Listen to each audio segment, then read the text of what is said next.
Hey, what is up, guys? I know it's been a while since I've made another YouTube video, but I've been playing a lot of Friday the 13th, and I think a lot of people could use some tips and tricks on fighting Jason directly, and just some various tips and tricks that I think a lot of people don't know or don't utilize often enough when fighting Jason, and just in general surviving. So, without further ado, here we go.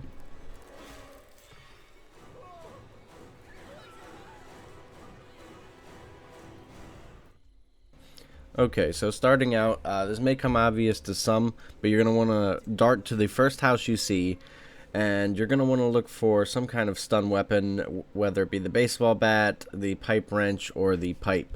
And for your small items, you're going to want a healing kit, firecrackers, and a pocket knife. Any other items such as car keys or just anything like that that's essential to the game is going to obviously take priority.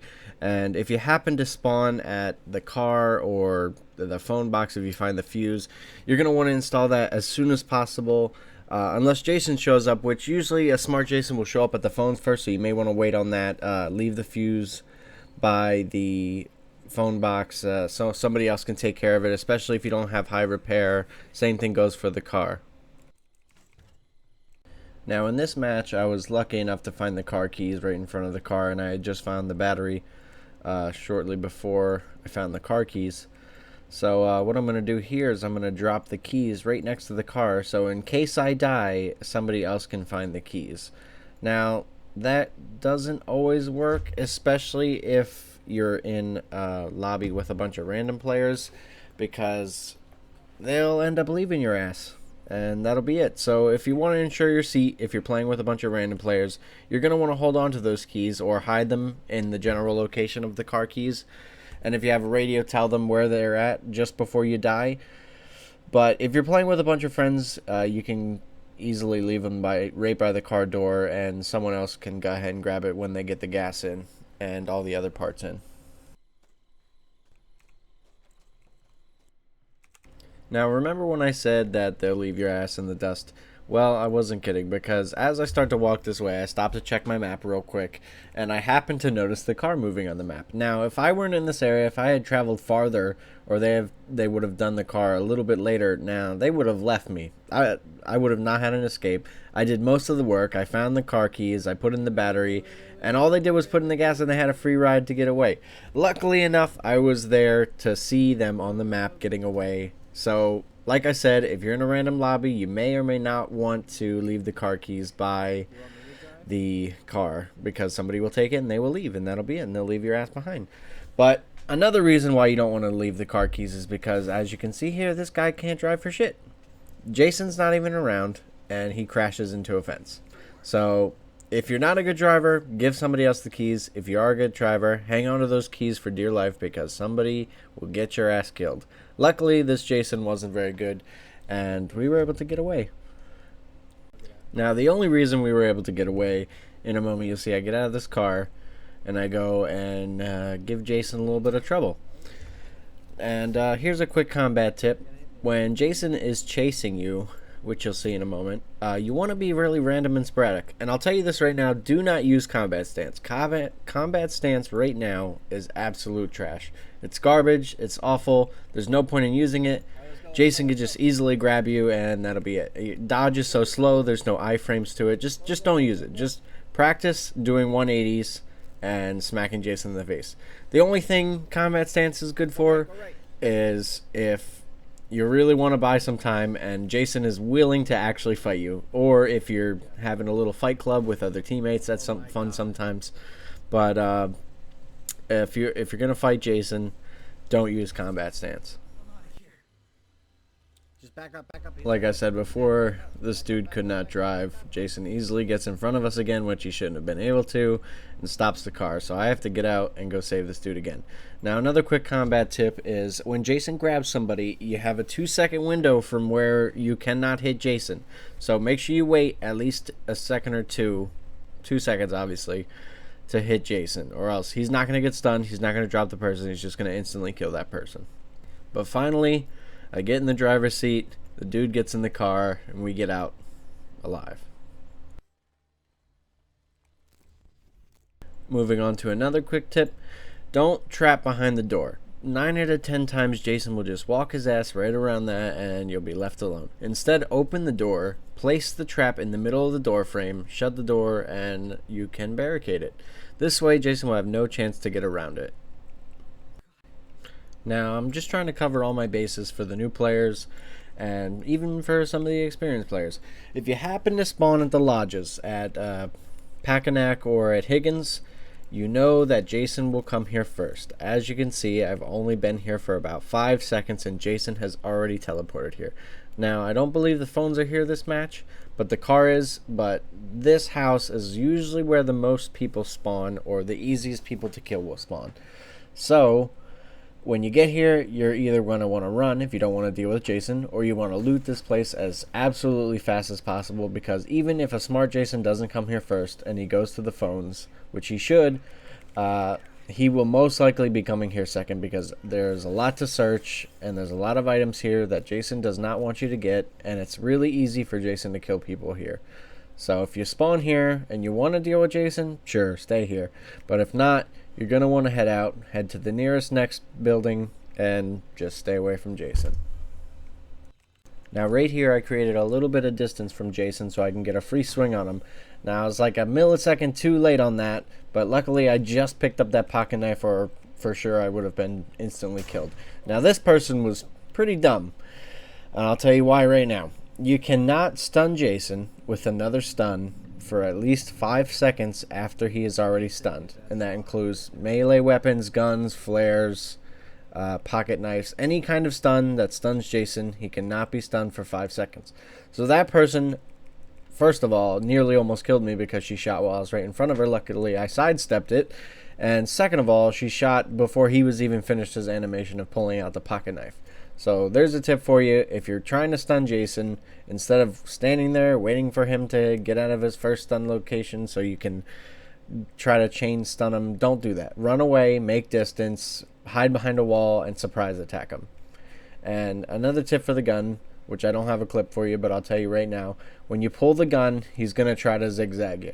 So you're going to want to aim your screen as centered as you can on Jason. Right click and left click immediately. That's the easiest and fastest way that you can surprise Jason without him knowing you're going to be shooting him.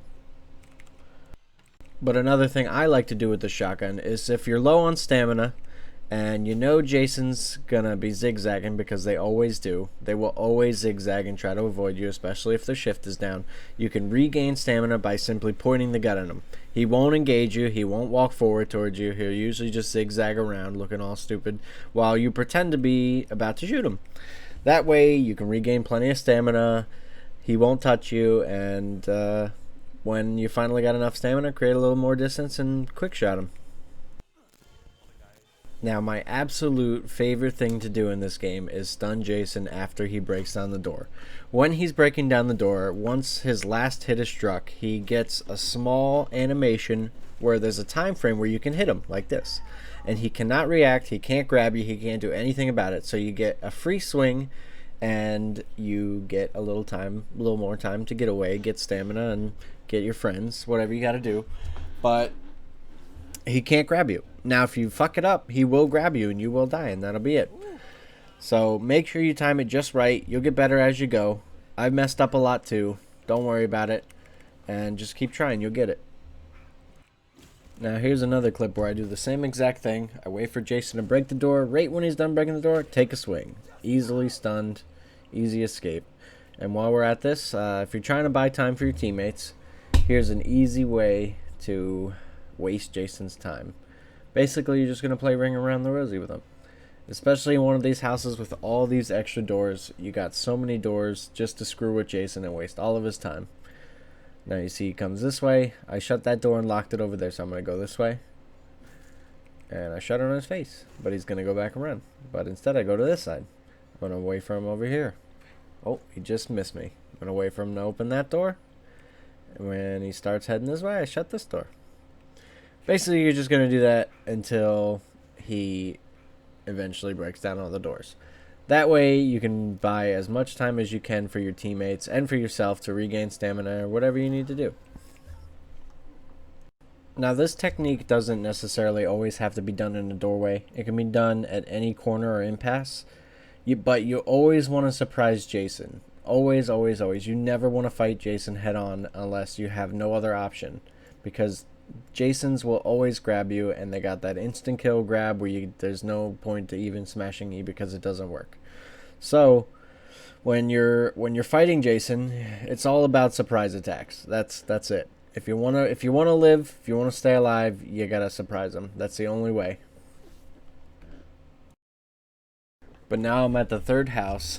This Jason is real tired of me now. You know, we've been messing with him all game, wasting his time. Teammates have probably gotten so much done. But yeah, this is what happens when you fight Jason and you annoy the shit out of him. He will eventually get you in one of these houses. He's going to trap up the door. He's got 2 traps by the door. He's got 1 trap by the window. And he's not going to let me out. And I don't have any weapons in here that's going to stun him. So I'm basically trapped. I had fireworks, but I missed. So he walks it off, and I try to run out the door, and I get trapped. But yeah, so at all costs, if you can avoid it, try to avoid these houses with the 1 door. You want to have 2 doors in case he breaks all the windows. I mean, I have thick skin on, which I'll be showing you perks in a bit. So I'm not too worried about going through windows. But if you're worried about taking that damage, you're going to want to avoid these houses because he's going to break all the windows and you're going to get screwed. Another thing is make sure you're paying attention to your map. As you can see here, I see Jason's little red icon, so I quickly bar the doors in case he noticed me.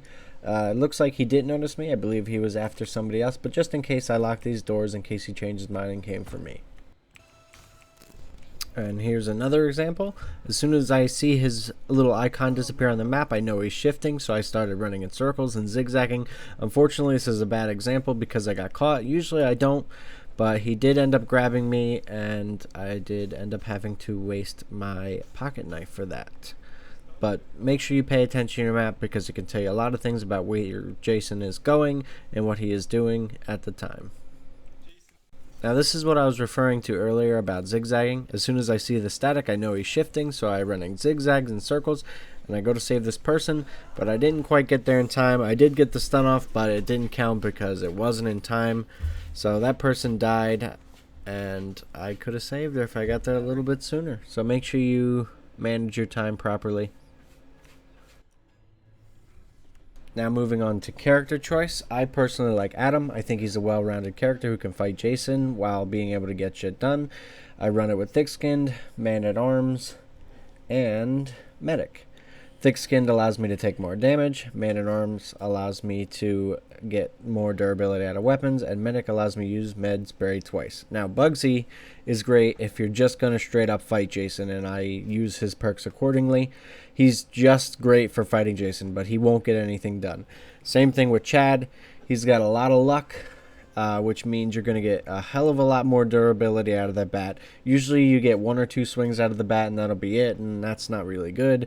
So if you like to get a lot of use out of your bat, then yeah, use him. Another one is Vanessa. She's got a lot of stamina, a lot of speed, also got a good amount of luck, so you get a good use out of that as well.